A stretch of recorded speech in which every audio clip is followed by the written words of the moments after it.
திங்கள் பகவான் திருமுகம் காண அங்கு கற்பக பெருமான் தொப்புள் குழியில்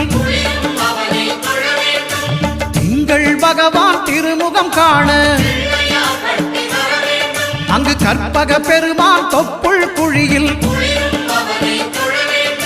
பார்க்கடல் பிறந்த சந்திர பகவான் கணபதி வயிற்றில் நிறைந்திருப்பான். எங்கள் கற்பகத்தானை கண்டவர் தமக்கு தீரா பிணிகளை தீர்த்து வைப்பான்.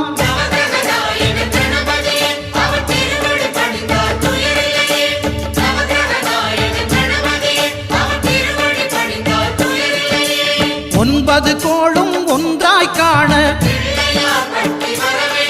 அங்கு கற்பகம் என்னும் கடவுளின் மெய்யில்